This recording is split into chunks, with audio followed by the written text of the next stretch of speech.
Livro de Rute, capítulos 1 e 2. Nos dias em que os juízes governavam Israel, houve grande fome na terra. Por isso, um homem deixou seu lar em Belém de Judá e foi morar na terra de Moabe, levando consigo esposa e 2 filhos. O homem se chamava Elimeleque e a esposa Noemi. Os filhos se chamavam Malom e Quilion. Eram efrateus de Belém de Judá. Quando chegaram a Moabe, estabeleceram-se ali. Elimeleque morreu e Noemi ficou com os 2 filhos. Eles se casaram com mulheres moabitas que se chamavam Rute e Orfa. Cerca de 10 anos depois, Malom e Quilion também morreram. Noemi ficou sozinha, sem os 2 filhos e sem o marido. Noemi soube que em Moabe o Senhor havia abençoado seu povo, dando-lhe boas colheitas. Então, Noemi e suas noras se prepararam para deixar Moabe. Ela partiu com suas noras do lugar onde havia morado e seguiram para a terra de Judá. A certa altura, porém, Noemi disse às noras: "Voltem para a casa das suas mães. Que o Senhor as recompensem pelo amor que demonstraram por seus maridos e por mim. Que o Senhor as abençoe com segurança de um novo casamento." Então deu-lhes um beijo de despedida e as 3 começaram a chorar em alta voz. "Não", disseram elas, "queremos ir com você para o seu povo." Noemi, porém, respondeu: "Voltem, minhas filhas. Por que vocês viriam comigo? Acaso eu ainda poderia dar à luz outros filhos que cresceriam e se tornariam seus maridos? Não, minhas filhas, voltem, pois sou velha demais para me casar outra vez. E mesmo que fosse possível me casar esta noite e ter filhos, o que aconteceria então? Vocês esperariam que eles crescessem, deixando assim de se casarem com outro homem? Claro que não, minhas filhas. Essa situação é muito mais amarga para mim do que para vocês, pois o próprio Senhor está contra mim." Então choraram juntas mais uma vez. Orfa se despediu da sua sogra com um beijo, mas Rute se apegou firmemente a Noemi. "Olhe, sua cunhada voltou para o povo e para os deuses dela", disse Noemi. "Você deveria fazer o mesmo." Rute respondeu: "Não insista comigo para deixá-la e voltar. Aonde você for, eu irei. Onde você viver, lá viverei. Seu povo será meu povo e seu Deus o meu Deus. Onde você morrer, ali morrerei e serei sepultada. Que o Senhor me castigue severamente se eu permitir que qualquer coisa, a não ser a morte, nos separe." Quando Noemi viu que Rute estava decidida a ir com ela, não insistiu mais. Então as 2 seguiram viagem. Quando chegaram a Belém, toda a cidade se agitou por causa delas. "Será que é mesmo Noemi?" perguntavam as mulheres. "Não me chamem de Noemi", respondeu ela. "Chamem-me de Mara, pois o Todo-Poderoso tornou a minha vida muito amarga. Cheia eu parti, mas o Senhor me trouxe de volta vazia. Por que me chamar de Noemi se o Senhor me fez sofrer e se o Todo-Poderoso trouxe calamidade sobre mim?" Assim, Noemi voltou de Moabe, acompanhada de sua nora Rute, a jovem moabita. Elas chegaram a Belém quando começava a colheita da cevada. Havia em Belém um homem rico e respeitado chamado Boaz. Ele era parente de Elimeleque, o marido de Noemi.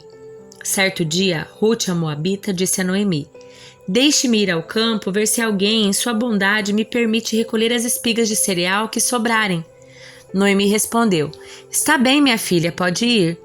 Rute saiu para colher espigas após os ceifeiros. Aconteceu de ela ir trabalhar num campo que pertencia a Boaz, parente do seu sogro Elimeleque.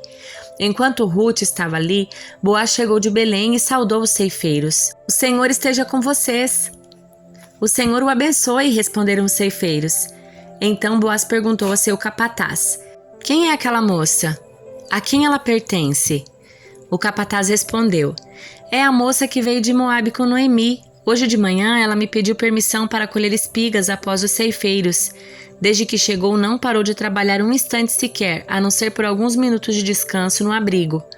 Boaz foi até Rute e disse: "Ouça, minha filha, quando for colher espigas, fique conosco, não vá a nenhum outro campo. Acompanhe as moças que trabalham para mim. Observe em que parte do campo estão colhendo e vá atrás delas. Avisei os homens para não a tratarem mal, e quando tiver sede, sirva-se da água que os servos tiraram do poço." Rute se curvou diante dele com o rosto no chão e disse: "O que fiz para merecer tanta bondade? Eu sou apenas uma estrangeira." "Eu sei", respondeu Boaz, "mas também sei de tudo que você fez por sua sogra desde a morte do seu marido. Ouvi falar de como você deixou seu pai, sua mãe e sua própria terra para viver aqui, no meio de desconhecidos. Que o Senhor, o Deus de Israel, sob cujas asas você veio se refugiar, a recompense ricamente pelo que você fez. Ela lhe respondeu: Espero que continue a receber sua bondade, meu senhor, pois me animou com suas palavras gentis, embora eu nem seja uma das suas servas. Na hora da refeição, Boaz lhe disse: Venha cá e sirva-se de comida. Também pode molhar o pão no vinagre.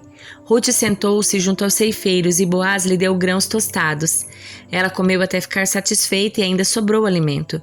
Quando Ruth voltou ao trabalho, Boaz ordenou aos seus servos: Permitam que ela colha espigas entre os feixes e não a incomodem. Tirem dos feixes algumas espigas de cevada e deixem-nas cair para que elas recolha.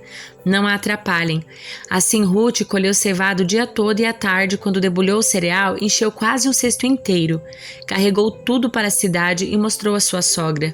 Também lhe deu o que havia sobrado da refeição. Onde você colheu todo esse cereal? Perguntou Noemi. Onde você trabalhou hoje? Que seja abençoado quem a ajudou. Então Ruth contou à sua sogra com quem havia trabalhado.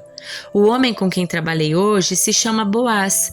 O Senhor o abençoe, disse Noemi à nora. O Senhor não deixou de lado sua bondade tanto pelos vivos como pelos mortos. Esse homem é um dos nossos parentes mais próximos, o resgatador da nossa família.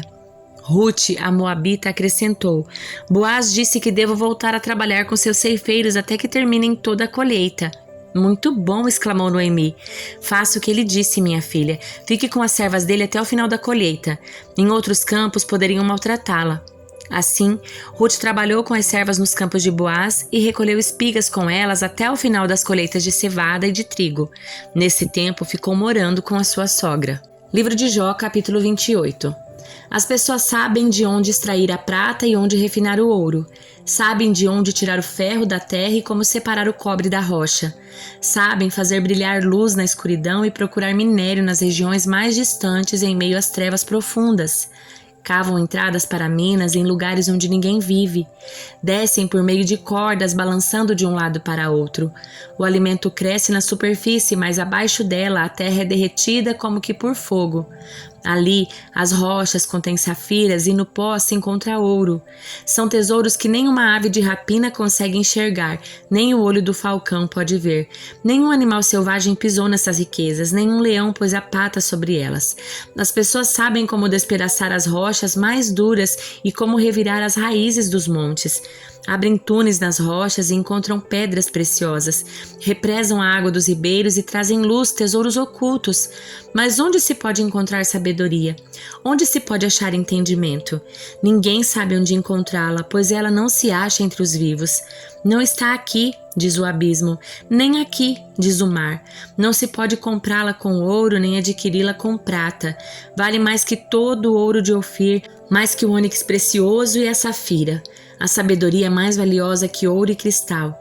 Não se pode comprá-la com joias de ouro fino. Coral e jaspe não se comparam a ela. O preço da sabedoria ultrapassa o dos rubis. Não se pode trocá-la pelo precioso topázio da Etiópia. Ela vale mais que o ouro puríssimo. Onde afinal está a sabedoria? Onde está o entendimento? Está escondida dos olhos de toda a humanidade. Nem mesmo as aves dos céus conseguem descobri-la. A destruição e a morte dizem: ouvimos apenas rumores de onde encontrá-la. Somente Deus conhece o caminho para a sabedoria. Ele sabe onde encontrá-la, pois ele enxerga toda a terra, vê tudo o que há debaixo do céu. Determina a força dos ventos e o volume das águas. Fez as leis para controlar a chuva e definiu o caminho dos relâmpagos. Então viu a sabedoria e a avaliou. Em seu lugar a pôs e cuidadosamente a examinou. É isto que ele diz a toda a humanidade. O temor do Senhor é a verdadeira sabedoria. Afastar-se do mal é o verdadeiro entendimento. Carta aos Romanos, capítulo 1. Eu, Paulo, escravo de Cristo Jesus, chamado para ser apóstolo e enviado para anunciar as boas novas de Deus, escrevo esta carta. Deus prometeu as boas novas muito tempo atrás nas Escrituras Sagradas por meio dos seus profetas. Elas se referem a seu filho, que como homem nasceu da linhagem do rei Davi, e quando o poder do Espírito Santo ressuscitou dos mortos, foi demonstrado que ele era filho de Deus. Ele é Jesus Cristo, nosso Senhor. Por meio dele, recebemos a graça e a autoridade como apóstolos de chamar os gentios em toda parte a crer nele e lhe obedecer em honra ao seu nome. E vocês estão entre esses gentios, chamados para pertencer a Jesus Cristo. Escreva a todos vocês que estão em Roma, amados por Deus e chamados para ser o seu povo santo. Que Deus nosso Pai e o Senhor Jesus Cristo lhes deem graça e paz.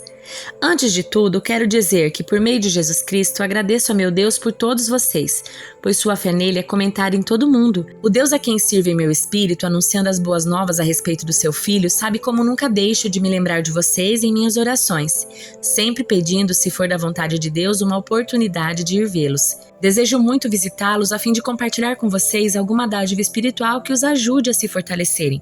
Quando nos encontrarmos, quero encorajá-los na fé e também quero ser encorajado por sua fé. Quero que saibam, irmãos, que muitas vezes planejei visitá-los, mas até agora fui impedido. Meu desejo é trabalhar entre vocês e ver frutos espirituais como tenho visto entre outros gentios, pois sinto grande obrigação tanto para com os gregos como os bárbaros, tanto para com os instruídos como os não instruídos. Por isso, aguardo com expectativa para visitá-los a fim de anunciar as boas novas também a vocês em Roma, pois não me envergonho das boas novas a respeito de Cristo, que são o poder de Deus em ação para salvar todos os que creem, primeiro os judeus e também os gentios. As boas novas revelam como Deus nos declara justos diante dele, o que de começo ao fim é algo que se dá pela fé. Como dizem as Escrituras, o justo viverá pela fé. Assim Deus mostra do céu sua ira contra todos que são pecadores e perversos, que por sua maldade impedem que a verdade seja conhecida. Sabem a verdade a respeito de Deus, pois ele as tornou evidente. Por meio de tudo que ele fez desde a criação do mundo, podem perceber claramente seus atributos invisíveis, seu poder eterno, sua natureza divina, portanto não tem desculpa alguma. Sim, eles conheciam algo sobre Deus, mas não o adoraram nem lhe agradeceram. Em vez disso, começaram a inventar ideias tolas e com isso sua mente ficou obscurecida e confusa. Dizendo-se sábios, tornaram-se tolos.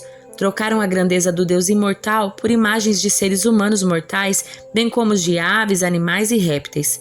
Por isso, Deus os entregou aos desejos pecaminosos do seu coração. Como resultado, praticaram entre si coisas desprezíveis e degradantes com o próprio corpo. Trocaram a verdade sobre Deus pela mentira. Desse modo, adoraram e serviram coisas que Deus criou em lugar do Criador, que é digno de louvor eterno. Por isso, Deus os entregou a desejos vergonhosos. Até as mulheres trocaram sua forma natural de ter relações sexuais por práticas não naturais. E os homens, em vez de ter relações sexuais normais com mulheres, arderam de desejos um pelos outros. Homens praticaram atos indecentes com outros homens e, em decorrência desse pecado, sofreram em si mesmos o castigo que mereciam. Uma vez que consideraram que conhecer a Deus era algo inútil, o próprio Deus os entregou a um inútil modo de pensar, deixando que fizessem coisas que jamais deveriam ser feitas. A vida deles se encheu de toda espécie de perversidade, pecado, ganância, ódio, inveja, homicídio, discórdia, engano, malícia e fofocas. Espalham calúnias, odeiam a Deus, são insolentes, orgulhosos e arrogantes. Inventam novas maneiras de pecar e desobedecem a seus pais. Não têm entendimento, quebram promessas, não mostram afeição nem misericórdia. Sabem que, de acordo com a justiça de Deus, quem pratica essas coisas merece morrer, mas ainda assim continuam a praticá-las. E o que é pior, incentivam outros a também fazê-lo.